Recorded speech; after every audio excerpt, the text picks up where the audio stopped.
욥기 42장 1절에서 6절까지 말씀, 우리 구약 804페이지에 있습니다.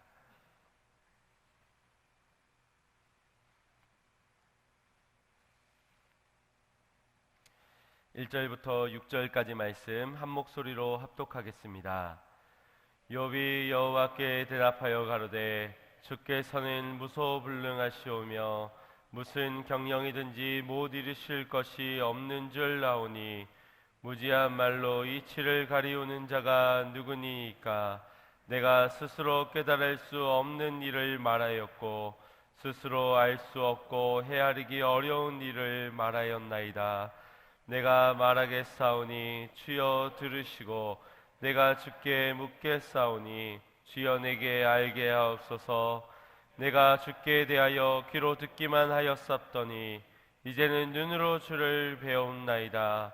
그러므로 내가 스스로 하나고 티끌과 제 가운데서 회개하나이다. 아멘. 할렐루야. 오늘 이 시간에도 하나님의 크신 은혜가 임하기를 간절히 소망합니다. 지난 2주간 동안 우리는 행복을 여는 열쇠에 대해서 우리의 인생에 원치 않지만 마주하게 되는 모든 고난의 순간에 믿음으로 대처해야 한다는, 그때에 우리에게 행복을 열 수 있다라는 말씀들을 함께 나누었습니다. 그 첫 번째는 먼저 약함이 주는 행복, 우리 약함이 주는 행복에 대하여 말씀을 나누면서 가시에도 목적이 있다라고 말씀을 나누었습니다. 그리고 두 번째는 포기하지 마세요라는 제목으로 우리가 은혜를 향하여서, 은혜를 갈망하면서 더 포기하지 말고 나아가야 됨을 말하였습니다. 오늘은 그 세 번째로 고난 중에 주를 보리라 라는 말씀을 함께 나누고자 합니다. 우리는 성경 속 믿음의 선배들의 인생들을 들여다보면서 그들의 삶에 고난을 극복해내는 믿음들을 우리도 얼마든지 그런 믿음으로 극복해낼 수 있을 것처럼 그렇게 보는 경우가 있습니다. 그까지 10번째 재앙, 아무리 힘들고 어렵고 하더라도 10가지만 참으면은 우리는 출애굽하게 될 것이고, 또 40년만 참으면 되는 그 광야길, 뭐 그렇게 힘들다고 아우성인지 우리는 그러한 생각들을 합니다. 바울이 전한 육체의 가시, 그 정도는 따끔할 정도의 아픔 정도로 우리가 생각하기도 합니다. 그만큼 우리는 고난은 쉽고 우리의 믿음은 충분히 해낼 수 있을 것이라는 그런 생각을 하지요. 정말 그러한가요? 여러분들은 고난이 왔을 때 여러분들의 믿음은 얼마나 반응을 하면서 얼마나 이 고난들을 잘 지혜롭게, 슬기롭게, 은혜롭게 대처해 가고 계십니까? 우리는 아마도 결과를 알기 때문에 믿음의 선조들의 그 믿음이 쉬워 보이는지 모릅니다. 10가지라는 것을 우리는 아니까, 40년이라는 그 기간을 우리는 알기 때문에, 본토 친척 아비집을 떠나라 했을 때에 우리는 그 약속의 땅을 알기 때문에 그 믿음이 쉬워 보이지, 우리의 인생을 생각해 보십시오. 우리의 고난이 힘든 이유는 무엇입니까? 기한이 정해져 있지 않기 때문이 아닙니까? 언제 해결될지, 누구로 인하여서 도움을 받을지 아무것도 보장된 것이 없기 때문에 두렵고 염려되고 근심되는 것 아니겠습니까? 결국 결과를 아는 우리에게 있어선 이 과정에서의 믿음보다는 결과적인 믿음이 좀 더 작용을 하는 듯합니다. 무슨 말이냐? 과정에서 나와 함께 하시는 그 하나님을 믿기보다는 결과적으로 내가 해결될 것을 믿는 그 믿음이 더 중요하게 여기며 살아간다는 것입니다.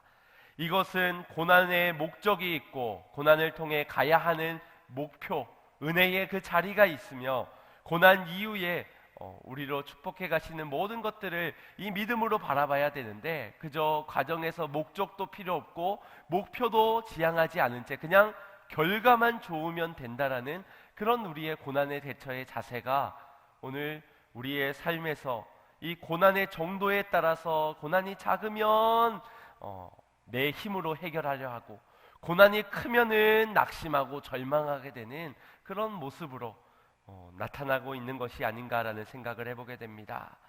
우리는 어떻습니까? 고난에 대해서 우리의 믿음은 어떻게 반응하고 있습니까? 목적을 발견하길 힘쓰고 있나요? 아니면 은혜의 보좌 그 목표를 향해서 나아가려 하고 있습니까? 열쇠를 가지고 있어도 이 열쇠를 가지고 키를 돌리지 않으면은 문을 열 수가 없지요. 우리의 인생에서 행복의 문을 여는 이 열쇠를 소유하고 있지만 지난 2주 동안 계속 이 열쇠에 대해서 함께 은혜를 알고 깨달았지만 내가 꼽지 않고 돌리지 않고 열지 아니하면 내 인생에 예비하신 그 행복을, 예비하신 그 모든 축복은, 고난 이후에 우리에게 찾아올 모든 주님의 것들은 얻지 못하며 살아갈 수밖에 없다는 겁니다. 머리로는 아무리 알아도 우리가 익숙하지 않으면, 아무리 현대의 좋은 기술들이 편의가 있다 하더라도 우리의 손발은 고생하기 마련이지요. 익숙한 것에만 머물러 있다면은 이 모든 것들을 누릴 수 없듯이, 믿음의 열쇠가 우리의 손발만 고생하는 문제로 끝나겠습니까? 우리의 인생의 행복의 문제입니다. 하나님의 축복에 관련되어진 문제입니다. 우리에게 주어진 인생의 행복을 여는 그 믿음의 열쇠로 고난의 모든 문들 속에서 행복을 얻는, 축복을 얻는 성도님들이 다 되시기를 주님의 이름으로 축복드립니다. 사람이 벼락을 맞을 확률이 얼마나 될까요?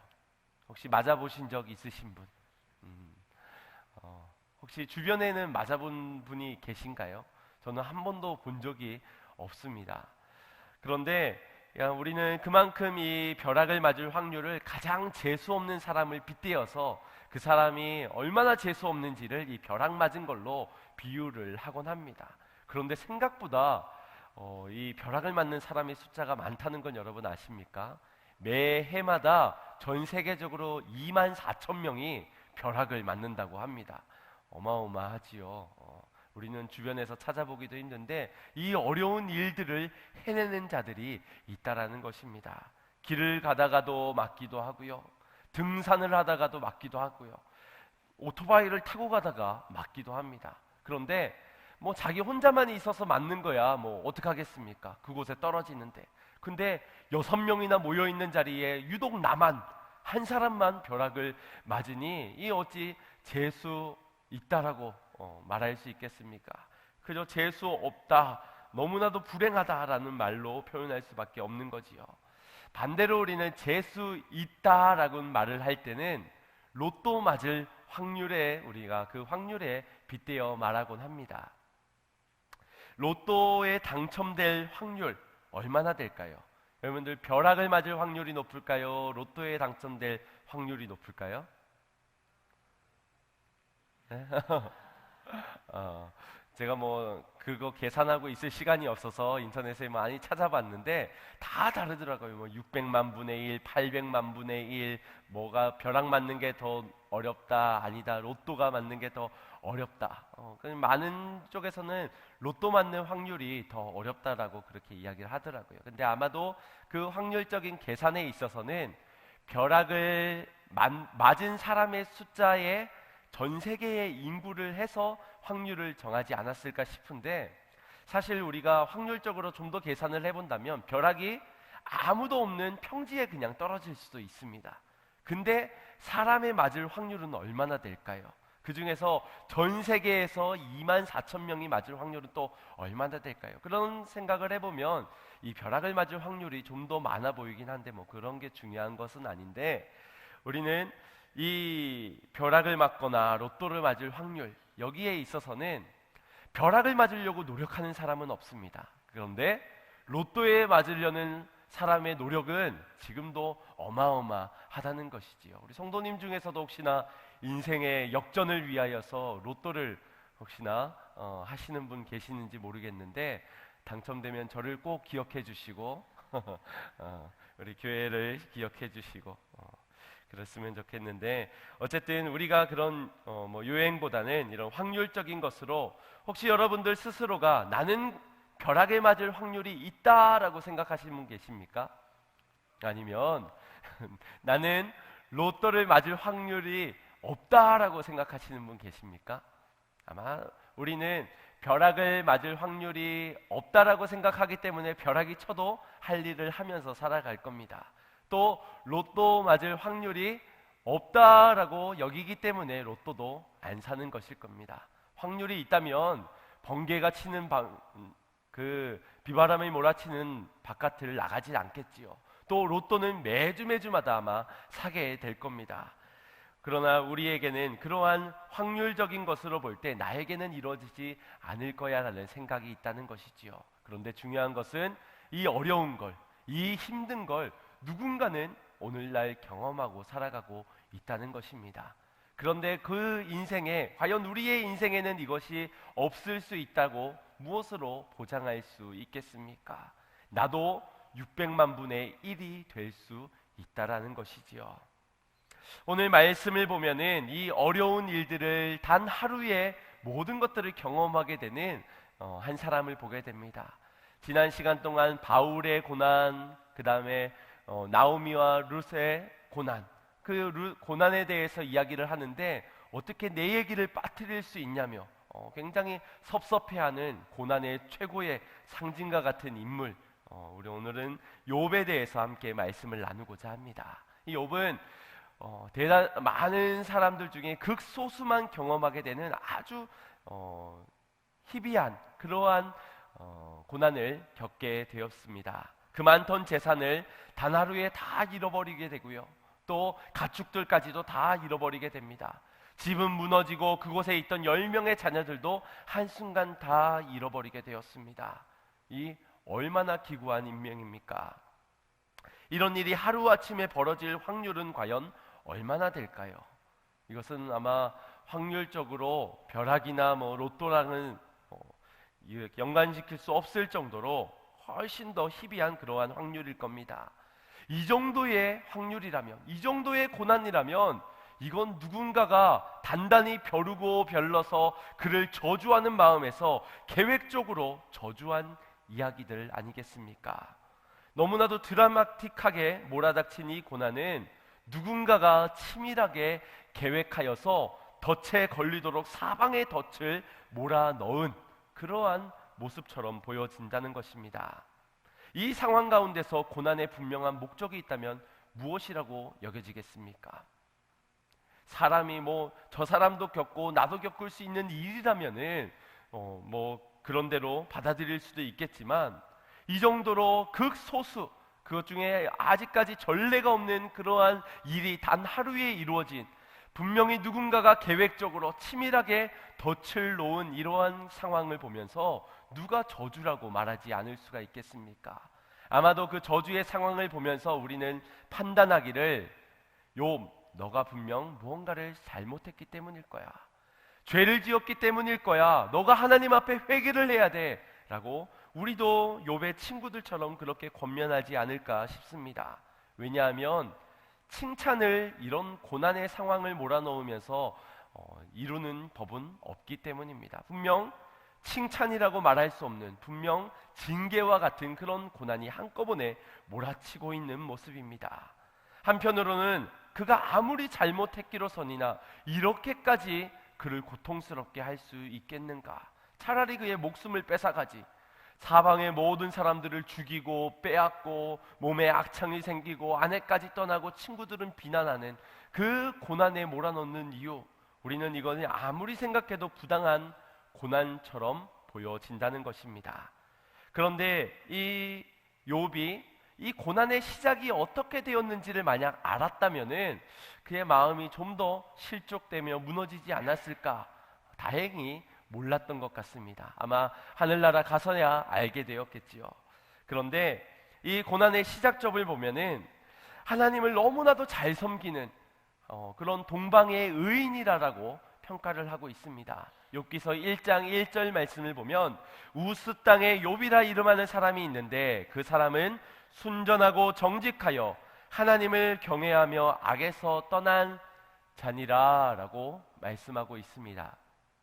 이것이 성경에서 욥을 향한 평가입니다.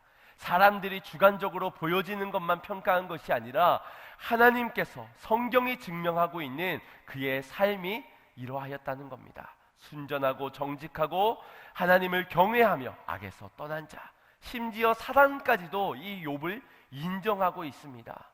그래서 이를 인정한 나머지 하나님과 하나님의 아들들에게 가서 이 욥에게 이야기를 하며 욥이 이럴 수밖에 없었던 이유를 사단이 진단하기를, 그것은 하나님이 하나님이 욥을 그렇게 축복해 주셨기 때문에 그가 그렇게 순전하고 정직하고 경외하며 악에서 떠나서 살아간 것입니다 라고 하나님께 도발을 하고 있습니다. 이에 이제 그의 소유물을 치면 틀림없이 그는 주님을 향해 욕을 하면서 떠나게 될 것입니다 라고 장담을 합니다. 이에 1장 12절 말씀에 하나님께서 이렇게 말씀하십니다. 여호와께서 사단에게 이르시되 내가 그의 소유물을 다 내 손에 붙이노라. 오직 그의 몸에는 내 손을 대지 말지니라. 사단이 곧 여호와 앞에서 물러가니라 라고 말씀하십니다. 하나님과 사단 사이에 내기가 시작된 것이죠. 마치 고래 싸움에 욥 등이 터지고 있는 그러한 모습처럼 보여집니다. 왜 하나님은 이런 내기를 수락하신 것일까요? 왜 이런 도발에 넘어가신 것일까요? 분명 이것으로 인하여서 욥이 고통스러워할 걸 아는데, 하나님도 아실 텐데, 이런 고통은 당대에도 없었던 그런 고통인데 왜 순전하고 정직하고 경외하며 악에서 떠난 자에게 이런 고통을 주는 것인가? 왜 그랬을까요? 단순히 욥을 테스트하기 위하여서, 아니면은 뭔가를 충동적으로, 아니면 의심스러워서, 우리는 그러한 이유에서 하나님이 그에게 고난을 주신 것은 아니라고 믿습니다. 그런데 고난을 허락하신 이유가 시간이 지난 이후에 오늘 본문 말씀 42장 말씀에 욥의 고백으로 하여금 내가 받은 고난이 어떠한 이유였는지를 발견하게 됩니다. 우리 42장 5절 말씀 함께 합독하겠습니다. 시작.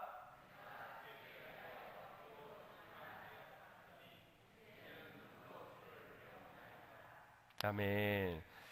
욥은 고통과 씨름함 중에서 이전에는 귀로만 듣던 하나님을 눈으로 보게 되었습니다라는 그러한 고백을 드리게 됩니다.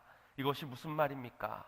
믿음은 허무맹랑하고 추상적인 희미한 것들을 그냥 믿으라고 해서 믿는 것이 아니라 분명하고 확실한 실체적인 것들을 믿는 것입니다.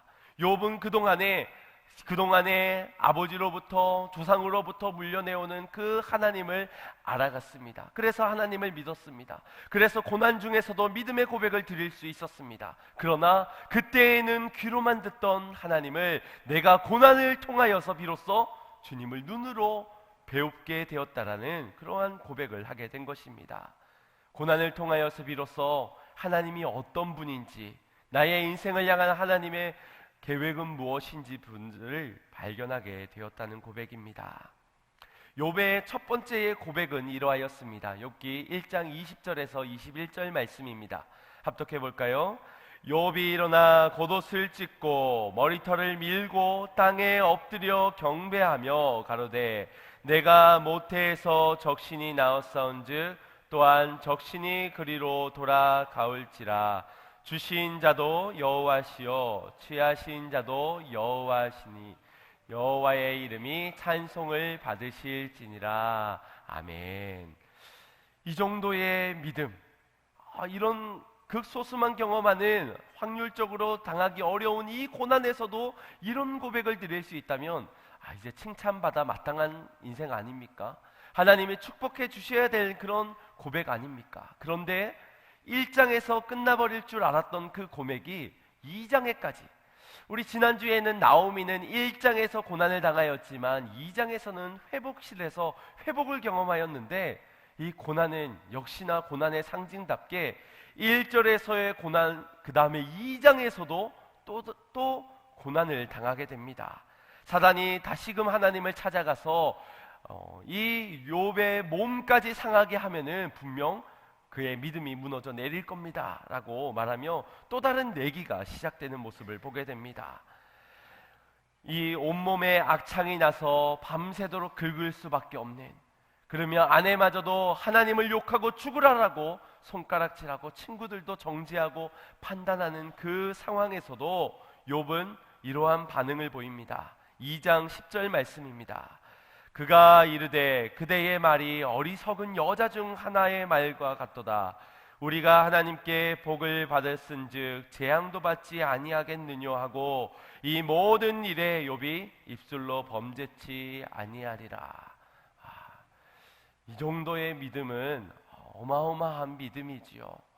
모든 것을 다 잃었음에도 축복도 받았으니 재앙도 받을 수 있는 것이라는 그런 신앙의 고백을 드리게 된다는 겁니다. 욥은 고난 가운데 믿음을 고백하며 지금까지 은혜 주신 하나님을 부인하지 않았습니다. 오히려 그분을 고백하며 믿음의 신앙을 고백하고 있습니다. 욥에게는 고난 중에 하나님을 바라보는 그 믿음을 가지고 있었기 때문입니다. 여러분, 안내 표시판 중에 이렇게 생긴 저렇게 생긴 안내주의 표지판이 있습니다. 무슨 주의인가요? 낙석사고. 아마 우리 젊은 친구들은 많이 뭐를 보지 못하였을 그러한 표지판일 것 같습니다. 옛날에는 막 도시가 개발되고 도로가 나면서 이 산을 깎다 보니까 항상 이 낙석이 떨어지는 사고들이 참 많이 일어났지요. 비만 한번 오거나 바람이 세게 불면은 항상 이 돌들이 떨어져 내려서 도로가 파괴되는 그러한 일들이 20, 30년 전만 해도 많았던 것 같습니다. 그런데 이것이 중요한 것이 아니라 여러분들이 만약 길을 걸어가고 있는데 이 산에서 큰 돌멩이가 여러분들을 향해 굴러 내려온다고 생각해 보십시오. 어떨까요? 오금이 저리고 막 발발발 떨리겠지요. 그때에 여러분들이라면 멈춰 서시겠습니까? 피하시겠습니까? 당연히 피해야 되겠죠. 아버지 돌 굴러가유 하면서 그렇게 기다리고 있을 수만 없지 피하려 할 겁니다. 근데 당황하게 되면 사람이 이 고난에 대처하는 것이 쉽지가 않지요. 우리가 드라마에서 보더라도 횡단보도에서 빵빵 하면서 차가 막 라이트 켜고 오는데 입을 벌리고 그 운전자와 눈싸움을 하면서 그냥 가만히 쳐다보고 있다가 쾅 부딪히는 그런 모습들, 답답한 모습들을 보는데 우리의 인생에서 사실 고난을 당하게 되면 삼자가 보는 것과 직접 당하게 되면 뭘 해야 될지, 앞으로 뛰어야 될지 뒤로 뛰어야 될지 모르는 상황 아니겠습니까? 돌이나 차나 마찬가지지요. 내가 멈춰 서서 차가 나를 피해갈 수도 있지만 내가 피해서 차가 나에게 와서 부딪힐 수도 있습니다. 내가 멈춰 서서 부딪힐 수도 있지만 내가 피해서 또 그 차를 피해갈 수도 있습니다. 돌도 마찬가지지요.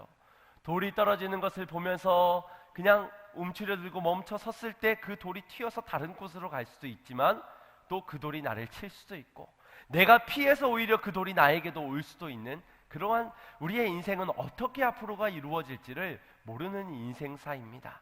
중요한 것은 거기에서의 믿음이 있는 자라면 어떻게 해야 될까요?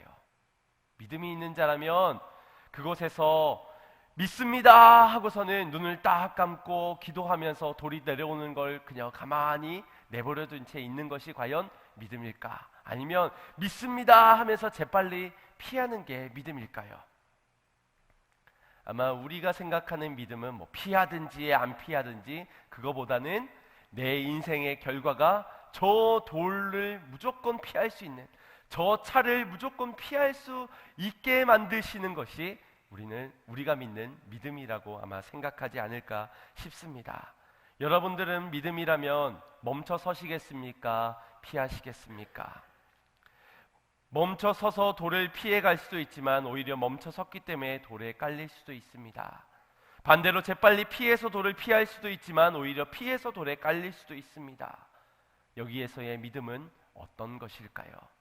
이 믿음은 이 고난에서 어떻게 극복해내게 할까요? 안 보이던 것이 갑자기 보여져서 돌의 궤적이 보이고 차가 느린 속도로 보여지고 그게 믿음의 시선일까요? 믿고 행동하면 돌이 알아서 피해질 것을 믿는 그러한 믿음은 고난에서도 동일하게 작용하여서 오늘 고난의 크기를 보고 또 고난 가운데 내가 어떻게 피해야 될지, 어떻게 극복해 가야지 내 피해를 최소화할 수 있을지 우리는 그것에 믿음의 시선을 머물러 두고 있는지도 모릅니다. 그러니 믿습니다 하고 피했는데, 믿습니다 하고 멈춰섰는데, 믿습니다 하면서 열심히 신앙생활 했는데 이게 뭡니까? 뒤로 자빠져도 코가 깨지는 내 인생사, 왜 이런 겁니까? 아마 마음이 무너져 내릴 것입니다. 믿음도 다 내팽겨져 버릴 만큼 상심하게 될 겁니다. 그것은 바로 우리가 믿음이 주님을 보는 믿음이 아니라 결과를 보는 믿음, 고난의 크기를 보는 믿음, 고난의 횟수를 보는 믿음, 고난의 길이를 보는 그 믿음을 가지고 있기 때문입니다. 결과에 두는 믿음 속에선 돌이 내게로 떨어지는지 고난이 내게 얼마나 머무는지 그것에 믿음을 두고 있기 때문에 우리는 고난이 닥칠 때마다 상심되어지고 낙심하게 되고 힘겹게 빨리 이것을 극복하는 것에만 초점을 맞추게 된다라는 것입니다. 믿음이란 멈춰서든 재빠르게 지나가든 부딪혀서 까지든 깔리든 죽든 살든 그 고난의 상황에서 주님을 보는 것이, 주님을 믿고 바라보는 것이 우리가 소유해야 되는 믿음인 줄 믿습니다. 고난을 통해서 주님을 바라보는 그 믿음, 이것이 욥에게 있었습니다. 그래서 욥은 고난을 통해 이전에는 귀로 듣기만 하였사오나 이제는 내가 눈으로 주님을 배옵나이다 라는 그런 고백을 드릴 수 있었던 것입니다. 그렇다면 우리도 고난 가운데서 분명한 목표가 있어야 될 줄 믿습니다. 목적을 발견하는 것, 은혜를 지향해야 되는 것, 그리고 오늘 믿음으로 주님을 바라봄으로 눈으로 직접 그분을 배우는 것. 우리가 눈으로 본다는 것이 어떠한 의미일까요? 눈으로 발견하게 되는 게 어떤 형상일까요? 욥은 어떤 환경, 어떤 고난에서도 하나님을 볼 수 있는 은혜를 경험하게 되었습니다. 실제로 우리가 당하는 고난이 죄 때문에 생긴 고난이라면 이 죄의 문제를 해결하고 고백하고 용서를 구하면 삶의 문제는 해결되어야 정상일 겁니다. 그런데 단순히 고난을 벗어나기 위해서 마지못해 하는 고백, 재빨리 이것을 극복해내고자 억지로 드려지는 회개의 고백에 무슨 능력이 있겠습니까? 진정한 회개가 될 수 없다는 것이지요. 욥의 고백은 어떤 고백이었습니까? 오늘 본문 6절 말씀입니다. 그러므로 내가 스스로 하나고 티끌과 제 가운데서 회개하나이다. 그는 스스로 회개하였습니다. 심지어 지금 재와 환란의 그 티끌 가운데서, 환란 가운데서 아직 회복되어지지 않은 상태에서 그는 회개를 드리게 됩니다. 우리는 때로는 기도하지요.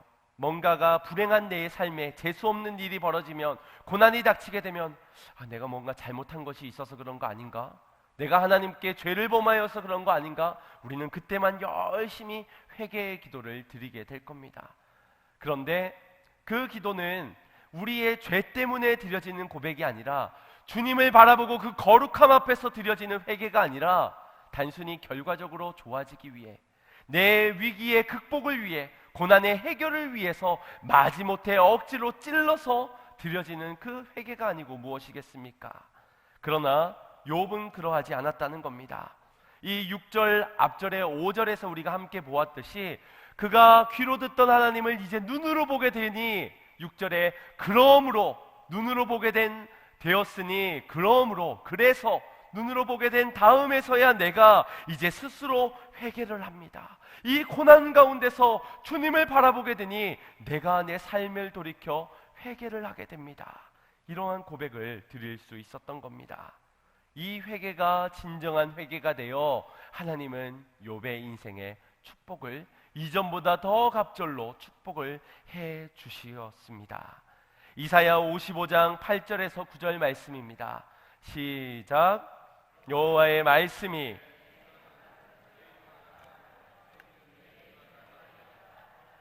하늘이 땅보다 높음 같이 내 길은 너희 길보다 높으며 내 생각은 너희 생각보다. 까불지 마. 네 생각과 내 생각은 달라.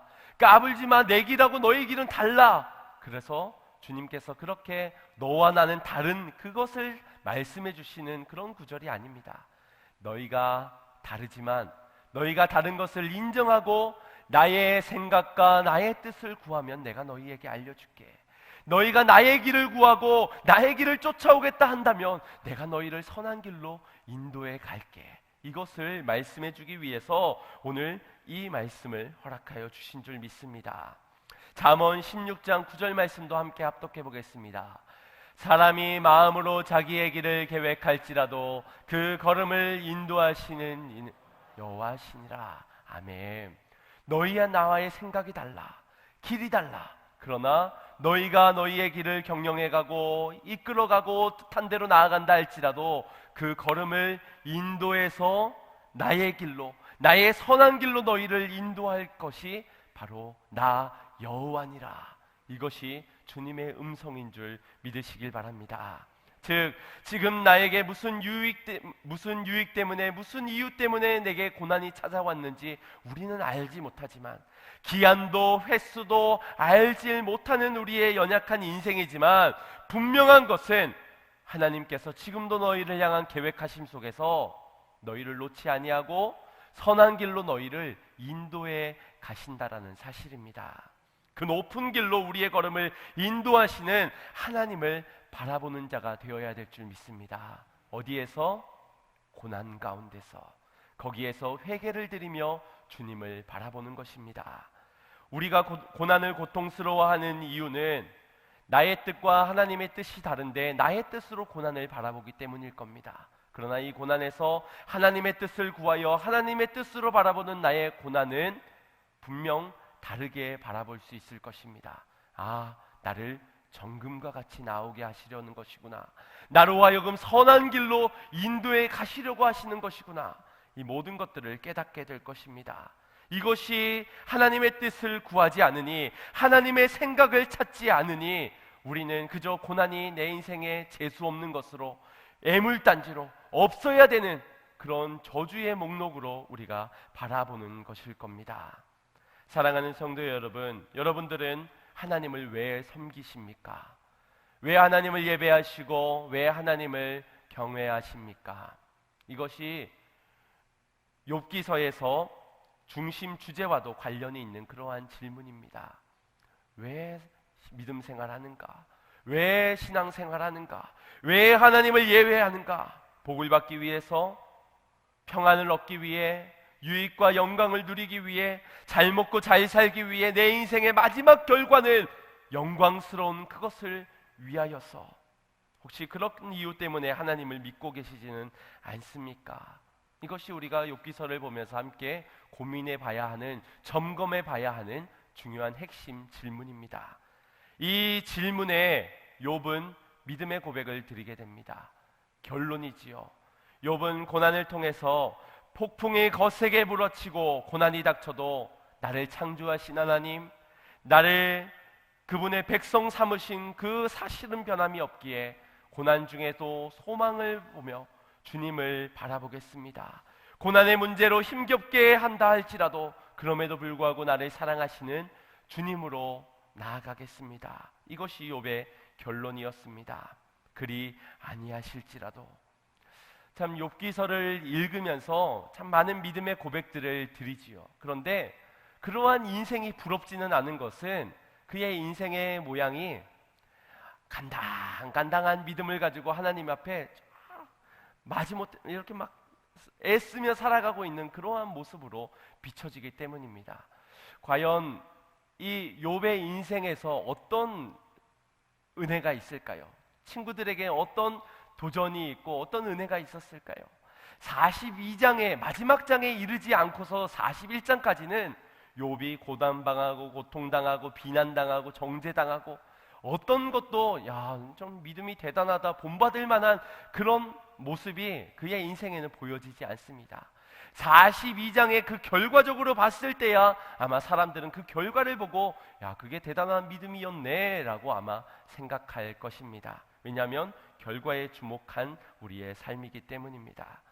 그만큼 41장까지의 욥의 모습은 하나님 앞에서 간당간당한 믿음을 가지고서는 버티고 있는 그런 모습처럼 보여진다는 겁니다.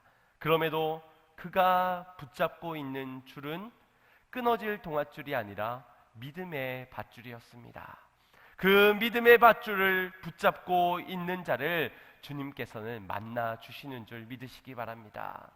욥은 하나님을 믿는 그 믿음의 밧줄을 끝까지 놓치지 아니하고 그 속에서 몸부림치며 결국엔 귀로 듣던 그 주님을 이제 눈으로 배우는 은혜를 경험하게 되었습니다. 이 믿음의 밧줄을 놓치지 않는 성도님들이 되시길 바랍니다.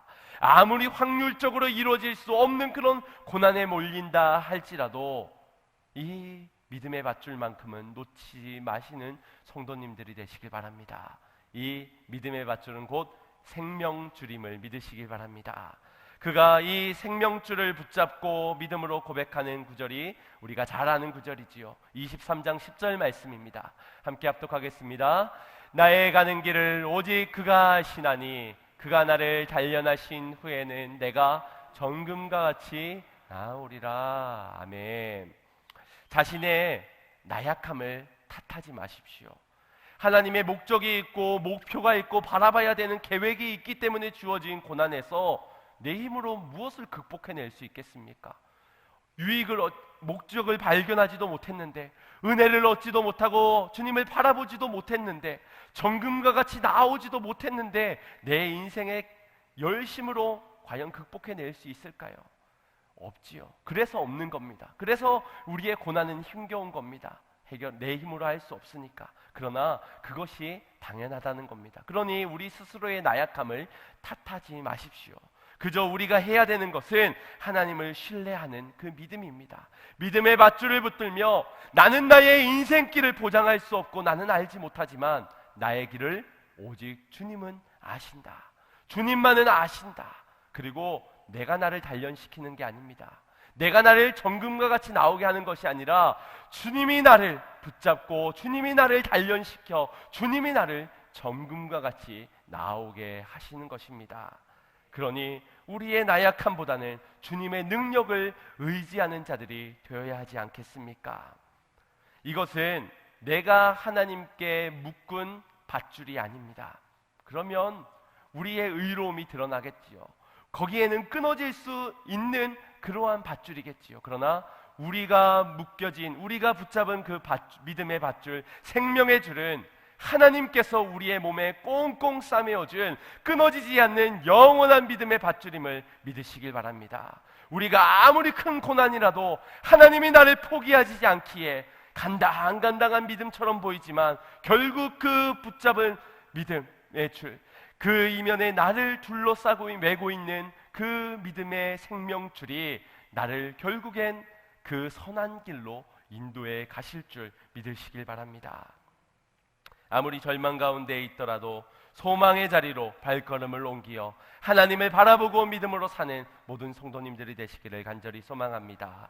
주님은 우리의 눈으로 그 길을 보며 즐거워하라라고 잠언서에 말씀하고 있습니다. 우리 잠언 23장 26절 마지막으로 합독해 보겠습니다. 시작. 내 아들아,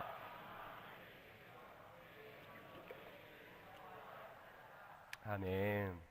너의 눈으로 나의 길을 보면서 즐거워해라. 근데 그 길은 생명길이지만 협착하고 좁고 십자가의 그 힘든 고난의 길이란다. 그러나 그럼에도 불구하고 그 선한 길을 보며 너희로 즐거워하라라고 말씀해 주십니다. 그런데 그 앞절에 간곡한 요청이 있지요. 내 아들아, 너의 마음을 내게 다오. 고난 중에서 슬픔과 괴로움을 당하고 있는 내 아들아, 거기에서 너희의 그 마음을 나에게 다오. 그래도 나를 바라보는, 나를 의지하는, 나에게 소망을 두고 있는 믿음의 밧줄을 붙잡으며 간간히 버티고 있는 그 마음을 나에게 다오.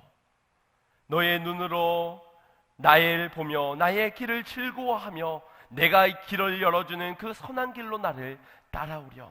내가 너에게 은혜 줄 것이다. 이것이 우리를 향한 주님의 음성인 줄 믿습니다. 하나님이 잃어버린 재산은 다시 찾아주게 해주시고 잃어버린 건강을 회복시켜 주시고서는 마음을 달라 하지 않으셨습니다. 그건 누구나 할 수 있는 일이지요. 다 극복되고 다 해결되고 나서 감사하고 마음을 드리고 예배하고 살아가는 것 누구나 할 수 있는 일입니다. 그런데 주님이 원하시는 것은 고난 가운데, 티끌과 그 고난 가운데서 내게 마음을 달라라고 요구하고 계신다는 것입니다. 먼저 드려야 할 줄 믿습니다. 마음을 주지 않는 자에게 주님께서 회복을 주시겠습니까? 주님께 용서를 구하며 회개하지 않는 자에게 주님께서 용서를 주시겠습니까? 주님께 믿음을 드리지 않는 자에게 구원의 은혜를 주시겠습니까? 그렇지 않습니다.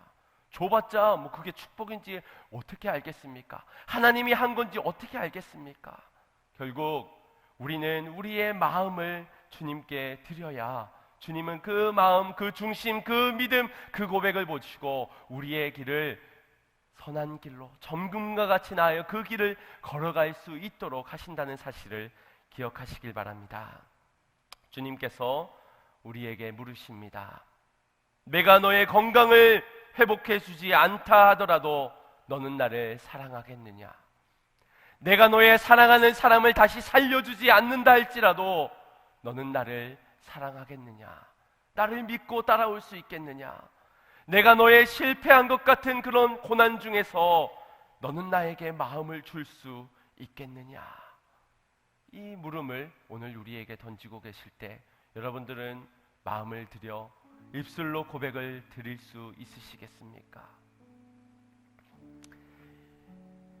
저 높은 그 길을 걸어갈 수 있는 그러한 믿음들이 되시기를 바랍니다. 하나님께서 나에게 묶어주신 그 생명줄, 그 믿음줄을 붙잡으며 이것을 나에게 묶어주신 그 하나님을 바라보면서 하나님 나를 선한 길로 인도해 가시려고 그러시는 것이죠. 내가 정금과 같이 나아가기 위해서 나를 연단케 하시는 것이지요. 오늘 그러한 믿음으로 주님께 맡기고 내어드리며 그 길을 따라가겠노라고, 순종하겠노라고, 사랑합니다라고 믿음으로 고백할 수 있는 모든 성도님들이 다 되시기를 간절히 소망합니다. 우리의 인생에는 의문점 투성이인 문제들이 많지요. 확률적으로 일어나지 않아야 될 것 같은 인생 문제들이 오늘 우리의 인생에 몰아닥쳤을 수 있습니다. 그때에 우리의 삶에 눈을 들어 주님을 바라볼 수 있는 은혜가 있기를 소망합니다. 그 주님을 바라보면서 마음을 드리고 신앙의 중심을 드리고 고백을 드리며 소망을 주님께 드리며 고난을 이겨내어 행복의 문을 열어가는 복된 인생들이 다 되시기를 주님의 이름으로 축원드립니다. 우리 같이 찬양하고 함께 말씀을 붙잡고 기도하겠습니다.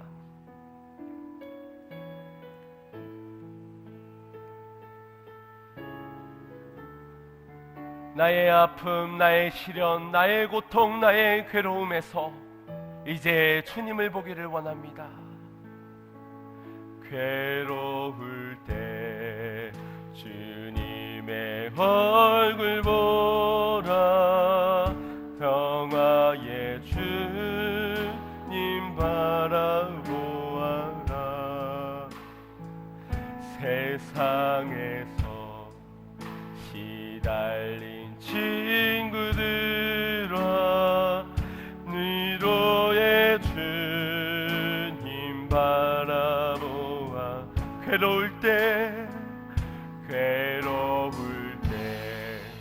주님의 얼굴 보라, 평화의 주님 바라보아라. 세상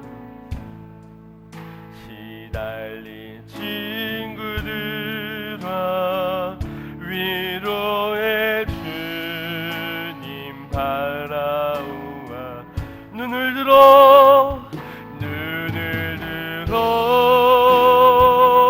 주를 보라. 내 모든 염려 주께 맡겨라. 슬플 때에 주님의 얼굴 보라. 사랑의 주님 안식 주리라. 힘이 없고 내 마음 연약할 때 능력의 주님 바라보아라. 주의 이름 부르는 모든 자는 힘주시고 늘 지켜 주님을 바라봅시다. 눈을 들어 주를 보라. 내 모든 영여 주께 맡겨라. 슬플 때에 주님의 얼굴 보라. 사랑의 주님 말씀 눈을 들어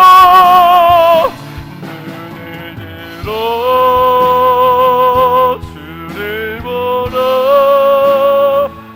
내 모든 영여 주께 맡겨라.